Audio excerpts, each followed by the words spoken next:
Hi friends, welcome to my channel. ఈ వీడియోలో ఉద్యోగ పెన్షనర్లకు డిఏడిఆర్ బిల్లులపై తాజా సమాచారం తెలుసుకుందాం. వీడియో ఎక్కడైనా స్కిప్ చేయకుండా ఎండ్ వరకు చూడండి, అప్పుడే పూర్తి ఇన్ఫర్మేషన్ అర్థమవుతుంది. వీడియో నచ్చినట్లయితే లైక్ చేయండి, సబ్స్క్రైబ్ చేసుకున్నట్లయితే మన ఛానల్ సబ్స్క్రైబ్ చేసుకోవడం ద్వారా నేను చేసే ప్రతి ఒక్క వీడియో మీ వరకు రీచ్ అవుతుంది. ఇక ఆలస్యం చేయకుండా వివరాల్లోకి అయితే వెళ్ళిపోదాం ఫ్రెండ్స్.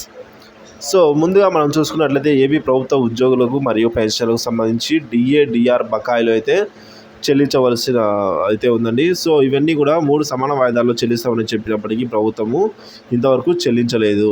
11వ పిఆర్కి సంబంధించిన డిఏడిఆర్ అరియర్స్ అండి.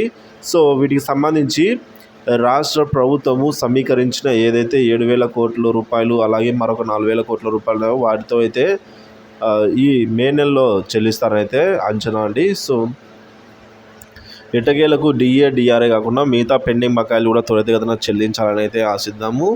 వీడియో నచ్చినట్లయితే లైక్ చేయండి. ఇలాంటి వీడియోస్ కోసం మన ఛానల్ సబ్స్క్రైబ్ చేసుకోండి. Thank you for watching this video.